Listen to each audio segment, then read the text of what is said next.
ఎటువంటి నొప్పైనా సర్జరీ లేకుండా Indo British advanced pain clinic. నమస్తే, welcome to Telugu one news. నేను మీ ఫజల్. నిన్న చిలుకలూరుపేటలో జరిగిన భారీ బహిరంగ సభ ప్రకంపనలు సృష్టించిందని చెప్పవచ్చు.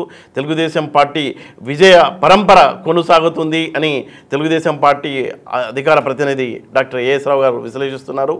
అయితే నిన్న జరిగిన మీటింగ్కు సంబంధించిన మరిన్ని అంశాలని ఆయనతో చర్చ చేద్దాం. సార్ నమస్తే. నమస్తే అండి.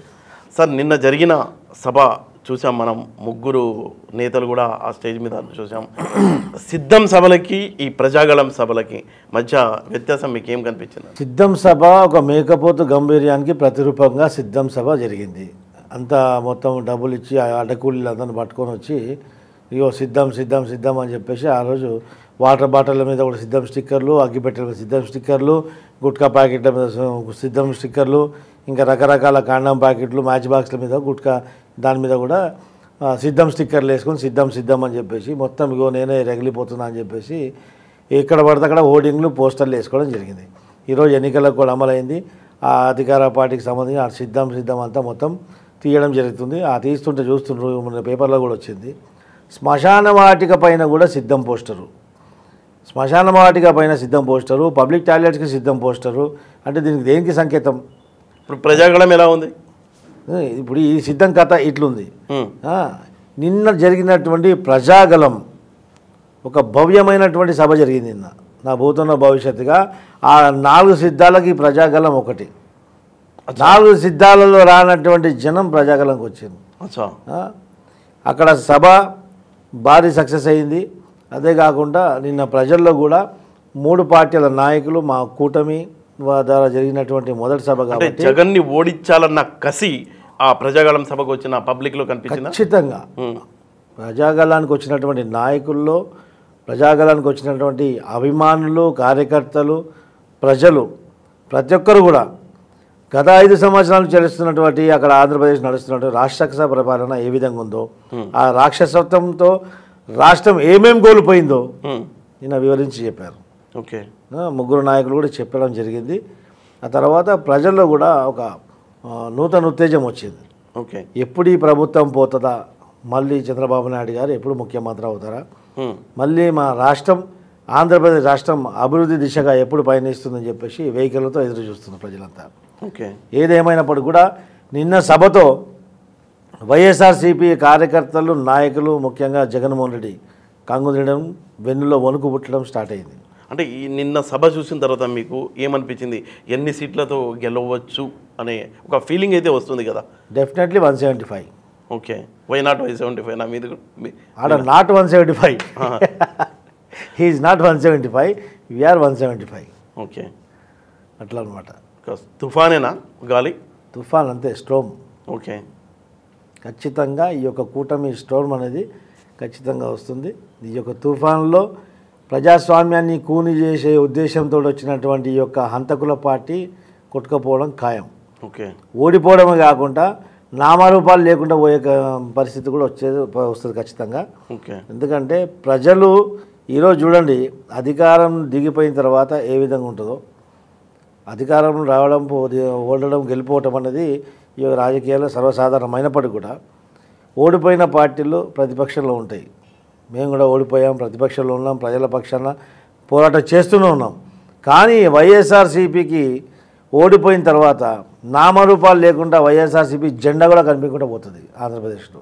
ఇప్పుడు చంద్రబాబు నాయుడు గారి ప్రసంగం విన్నారు కదా మీరు, ఎలా ఉంది నిన్నటి సభలో? ప్రతిదీ వివరించి చెప్పడం జరిగింది.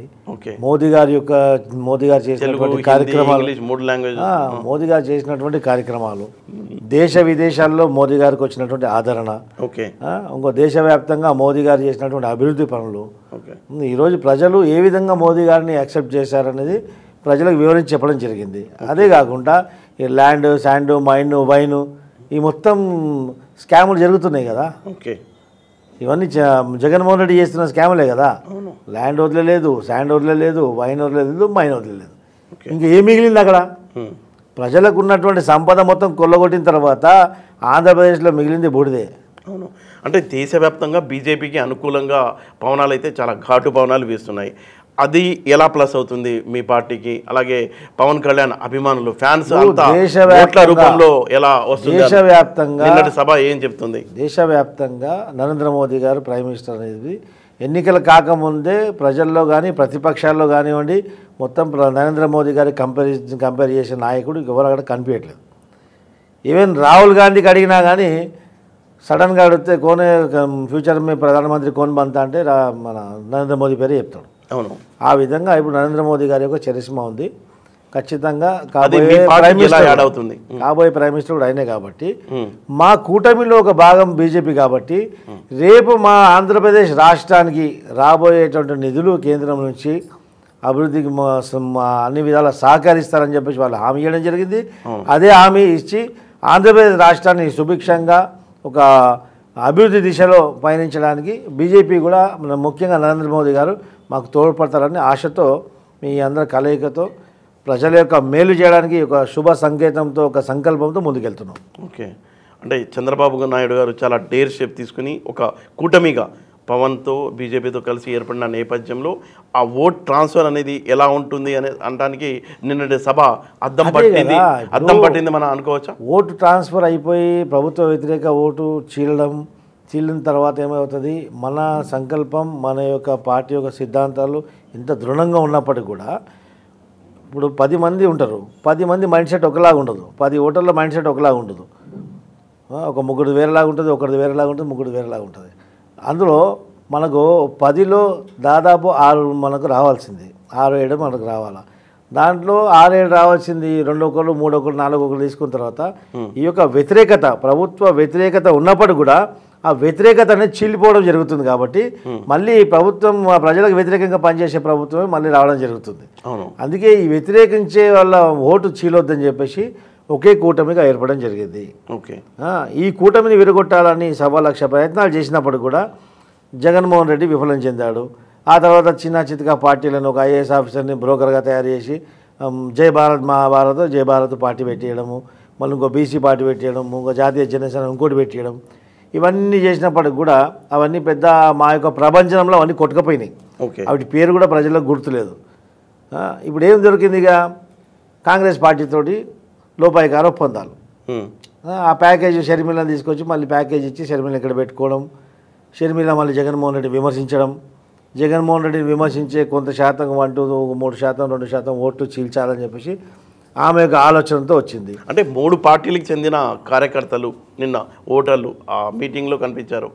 అది రిఫ్లెక్ట్ ఎలా అవుతుంది అని అనుకుంటున్నారు మీరు? ఖచ్చితంగా 3 పార్టీల నాయకులు మా యొక్క పార్టీ యొక్క సిద్ధాంతాలు, ఇంకోటి గతంలో 5 సంవత్సరాలు జరుగుతున్నటువంటి డిస్ట్రాక్షన్ ఏ విధంగా జరుగుతుందో, ఎందుకంటే గతంలో చంద్రబాబు నాయుడు గారి ప్రభుత్వం ఉన్నప్పుడు కన్స్ట్రక్టివ్ మెథడ్ని అవలంబించాము, ఏ విధంగా రాష్ట్రాన్ని పునర్నిర్మించాలని చెప్పేసి.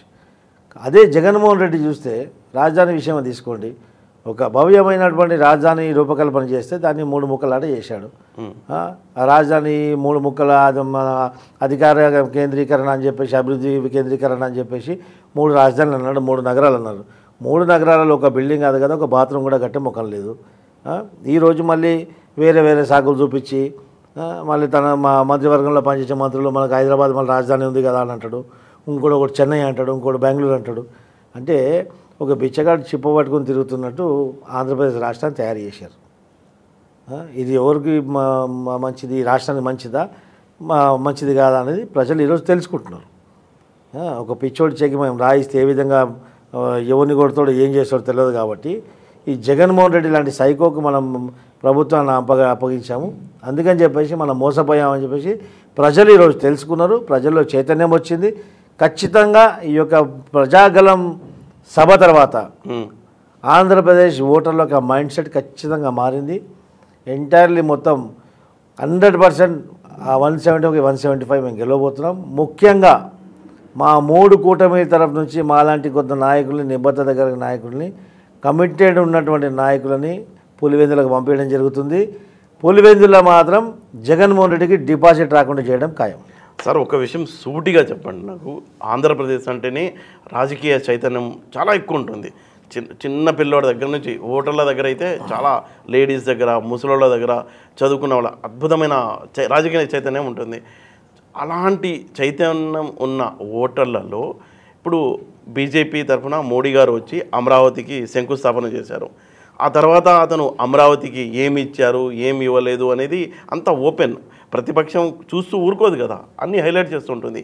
ఈ నేపథ్యంలో ఏపీకి సంబంధించిన ఓటర్లు బీజేపీని బీజేపీపై ఏ మేరకు ఒత్తిడి చేశారని పవన్ కళ్యాణ్ని, టీడీపీ గతంలో కలిసే ఉంది, ఆ తర్వాత మోసం చేశారని చెప్పి మళ్ళీ బయటకు వచ్చింది. ఈ నేపథ్యంలో ఆంధ్రప్రదేశ్కి సంబంధించిన ఓటర్ ఎలా అర్థం చేసుకుంటారు అని మీరు అనుకుంటున్నారు? ఇప్పుడు రాజకీయాల్లో శాశ్వత శత్రువు శాశ్వత మిత్రులు ఎవరు ఉండరు, అది అందరికీ తెలిసిన విషయమే. ఆ రోజు వ్యక్తిగత కారణాల చేత మోదీ గారిని కానివ్వండి బీజేపీతో మేము విభజించలేదు. కొంచెం గ్యాప్ వచ్చిన విషయం వాస్తవం. అవును. ఎందుకంటే చంద్రబాబు నాయుడు గారు ఒక కమిటెడ్ నాయకుడు, ఒక విజనరీ నాయకుడు. రాష్ట్ర ప్రయోజనాల దృష్టి పెట్టుకునే రాజకీయాలు చేశాడు తప్ప స్వలాభం కొరకు జగన్మోహన్ రెడ్డి లాగా రాజకీయాలు చేసే వ్యక్తి కాదు. ఆ రోజు రాష్ట్ర ప్రయోజనాలకు కేంద్రం నుంచి రావాల్సినటువంటి నిధులు కానివ్వండి రకరకాల హామీలు రావడంలో కొంచెం జాప్యం జరిగినప్పుడు మేము విభజించడం జరిగింది. చంద్రబాబు నాయుడు గారు కొంచెం విభజించారు అప్పుడు. అయినప్పుడు కూడా ఈరోజు పరిస్థితి ఏ విధంగా అయిందంటే, ఈ కూటమి అనివార్యం ఎందుకు అయిందంటే, ఒక రాక్షస ప్రభుత్వం కొనసాగుతుంది. ఆ రాక్షస ప్రభుత్వాన్ని ముందు గదే దించాలా, అది ఏకైక లక్ష్యం. అది దించిన తర్వాత మనం ఏ విధంగా డెవలప్మెంట్ చేయాలనేది మనం ముందుకెళ్తాం. ఆ రోజు అనేది మోదీ గారు కూడా ప్రైమ్ మినిస్టర్ రేస్లో ఉండే, అప్పుడు ఫస్ట్ చంద్రబాబు నాయుడు కూడా ముఖ్యమంత్రి రేస్లో ఉండే. ఆ రోజు ప్రభుత్వం ఇద్దరు పోటీలో ఉన్నప్పుడు పరిస్థితి. మోదీ గారు 2014లో పోటీ చేసే పరిస్థితి ఉన్న పరిస్థితి వేరే, ఇప్పుడు మోదీ గారు ఉన్న పరిస్థితి వేరే. అప్పుడు మోదీ గారు కేవలం మన భారతదేశానికి ఒకటి తెలుసు. ఈరోజు మోదీ గారు అంటే ప్రపంచవ్యాప్తంగా మొత్తం గ్లోబల్ నాయకుడు అయ్యాడు. అదే కాకుండా భారతదేశం యొక్క ఖ్యాతిని నలుదిశలా వ్యాపింపజేసినటువంటి మహోన్నతమైనటువంటి వ్యక్తి. కాబట్టి నేను చంద్రబాబు నాయుడు గారు అదే చెప్పారు. మోదీ గారి గురించి ప్రసంగంలో మోదీ గారిని ప్రపంచం మొత్తం ఆమోదించిన నాయకుడు మోదీ గారు. ఈ యొక్క భారతదేశాన్ని డిజిటల్ ట్రాన్సాక్షన్ వైపు తీసుకెళ్తున్న నాయకుడు అని చెప్పేసి. సో అదేవిధంగా ఈ ప్రజాగలంలో మోదీ గారి గురించి కానివ్వండి, ఏవైతే మోదీ గారు చేసినటువంటి మంచి పనులని, దేశానికి అభివృద్ధి చేసే పనులని అవన్నీ ప్రజలకు వివరించి చెప్పడం జరిగింది. పవన్ కళ్యాణ్ గారు కూడా చెప్పడం జరిగింది. మోదీ గారు కూడా ఖచ్చితంగా తెలుగులో ప్రసంగించి చెప్పారు. ఆయన 400 పైకి దాటాలని చెప్పేసి తెలుగులోనే చెప్పారు. అంతా 400 దాటిన తర్వాత ఇంకా అనేకమైనటువంటి ఇష్యూస్ దేశవ్యాప్తంగా చాలా ఉన్నాయి. అవన్నీ కూడా దేశాన్ని అభివృద్ధి దృష్టిలో పెట్టుకొని ఖచ్చితంగా అమలు చేస్తారు. రేపు దేశ భవిష్యత్తులో ఈ యొక్క దేశానికి ఒక రానున్న కాలంలో ఒక సూపర్ పవర్ చేయడంలో మోదీ గారి పాత్ర ఏ విధంగా ఉంటుందో, మోదీ గారికి అన్ని కార్యక్రమాల్లో సహకరించుకుంటూ తెలుగుదేశం పాత్ర కూడా దాంట్లో ఉంటుందని ఆశిస్తున్నాం. సార్, ఇప్పటివరకు మీరు అన్నారు రాక్షస ప్రభుత్వం అని. ఆ ప్రభుత్వాన్ని కూల్చే శక్తి మీకు వచ్చింది అన్న ధైర్యం వచ్చిందా నిన్నటి సభ చూసిన తర్వాత? కూల్చే శక్తి అంటే ఆ కూల్చడానికి ప్రేరేపించడం, కూల్చేయడానికి కారణం ఏందనేది మేము ప్రజలకు వివరించడం జరుగుతుంది. ఇది ప్రజాస్వామ్యం కాబట్టి అది కూల్చే యొక్క దమ్ము, ధైర్యం, కూల్చే యొక్క అవకాశం ప్రజలకే ఉంటుంది. ప్రజలకు మేము వివరించే వరకే మా డ్యూటీ ఉంటుంది. కాబట్టి ప్రజలకు మేము వివరిస్తున్నాం, ప్రజల్లో మేము చైతన్యం క్రియేట్ చేస్తున్నాం. ఇగో ఇది జరిగింది, మేము ఆలోచించింది ఇది, మీరు చేసింది ఇది. ఆ రోజు 5 సంవత్సరాల నుంచి ప్రతి నెలకు ఒకసారి ప్రధానమంత్రి దగ్గరికి వెళ్ళి పొరుగు దండాలు కొట్టి ఇక్కడికి వచ్చావు కదా. ఇప్పుడు నువ్వు అడుగుతున్నావు ఆ పేరుని నాని, నేను, చిన్ని, రకరకాల వ్యక్తులు ఉన్నారు. ఇప్పుడు ఆడ ప్రధానమంత్రి గారు పోగానే ప్రెస్ మీట్ పెట్టి మాట్లాడదు. మోదీ గారు ఏమైంది ప్రత్యేక హోదా? అరే సన్యాసి, ప్రత్యేక హోదా కుదరదు అని చెప్పేసి కేంద్ర ప్రభుత్వం చెప్పారు. ప్రత్యేక హోదా బదులు ప్రత్యేక ప్యాకేజ్ అని చెప్పారు. ప్యాకేజ్ అని చెప్పారు కదా. ప్యాకేజ్ మాకు తెలియదని మాట్లాడతారు. ఇప్పుడు ప్యాకేజ్ గురించి మీకు తెలియదు, ప్యాకేజ్ గురించి మీరు ఒప్పుకోలేదనుకోండి, 7,792 కోట్ల రూపాయలు ప్రత్యేక ప్యాకేజ్ కింద గత 5 సంవత్సరాల నుంచి కేంద్ర ప్రభుత్వం రాష్ట్ర ప్రభుత్వానికి ఇవ్వడం జరిగింది. ఏం చేసిరా భయ్య? మరి ఎందుకు తీసుకున్నాను మరి అవన్నీ? ఇవన్నీ లెక్కలు తెలియాలి అనుకుంటారా? మొత్తం అంకెలతో సహా మేము చెప్పగలుగుతాం. ఎందుకంటే ప్రత్యేక ప్యాకేజ్ ఎందుకన్నారంటే, ప్రత్యేక హోదా అంటే గతంలో ఫస్ట్ టైం గతంలో ఎన్డీఏ ఉన్నప్పుడు 3-4 రాష్ట్రాలు కూడా చిన్న రాష్ట్రాలు ఆంధ్రప్రదేశ్ కంటే కూడా ఆర్థికంగా ఇంకా వెనుకబడిన ఉన్నటువంటి రాష్ట్రాలను కొన్ని విభజించడం జరిగింది. ఇప్పుడు ఈ ప్రస్తుతం ఉన్న సిచ్యువేషన్లో ప్రత్యేక హోదా 24 రాష్ట్రాల్లో ఏ రాష్ట్రానికి లేదు. ఒకవేళ ప్రత్యేక హోదా ఆంధ్రప్రదేశ్కి ఇస్తే ఇంకా అక్కడి నుంచి కూడా డిమాండ్ వెళ్ళే అవకాశం ఉంటుంది కాబట్టి ఇది ఒక సమస్యగా మారుతుంది మళ్ళీ ఒకటి. అందుకని చెప్పేసి మీకు విభజించడం అన్సైంటిఫికల్గా విభజించారు, అశాస్త్రీయంగా విభజించారు కాబట్టి మీకు రావాల్సినటువంటి రాయితీలు మేము ఇస్తాం, మీకు అన్ని విధాలు మేము సహకరిస్తాం, మీ అభివృద్ధిలో మేము సహకరిస్తామని చెప్పేసి పోలవరం ప్రాజెక్ట్కి జాతీయ హోదా కల్పించి వాళ్ళకి నుంచి ఫండ్స్ పంపిస్తున్నాం. అదేవిధంగా ఆ ఒప్పందం ప్రకారంగానే ప్యాకేజీల గురించి 7,792 కోట్ల రూపాయలు గత 5 సంవత్సరాల నుంచి జగన్మోహన్ రెడ్డి ప్రభుత్వానికి ఇచ్చారు. ఇది ఎందుకు ఒప్పుకోరు మరి? రైల్వే జోన్ ఎక్కడని చెప్పేసి నాని అడుగుతాడు. అరే నాని, రైల్వే జోన్ అడిగినావు కదా, రైల్వే జోన్కు 2019 నుంచి ఖచ్చితంగా కంటిన్యూగా అడుగుతూనే పోతుంది సెంట్రల్ గవర్నమెంట్. మేము రైల్వే జోన్ డిగ్రీ ఇచ్చినాము, భూమి సేకరించి అప్పగించామని చెప్తే నిమ్మకు నీరెత్తినట్టు దున్నపోతు మీద వర్షం పడ్డట్టు మీరు కదలట్లేదు. ఇది ఒకటి తప్పు. కేంద్ర ప్రభుత్వం రాష్ట్రానికి ఏమేమి చేయాలో అన్నీ వాళ్ళ కమిట్మెంట్ ప్రకారం చేస్తూ వస్తుంది. రాష్ట్ర ప్రభుత్వమే సహకరించట్లేదు. రాష్ట్ర ప్రభుత్వం యొక్క సోమరిపోతుతనం ఈ యొక్క రాష్ట్రాన్ని సర్వనాశనం పట్టించింది. ఎందుకంటే అవగాహన లేనటువంటి వాళ్ళని, ఇంకోటి ఎక్స్పీరియన్స్ లేనటువంటి నాయకుల్ని ప్రభుత్వంలో కూర్చోబెట్టి ఇదే విధంగా జరుగుతుంటుంది.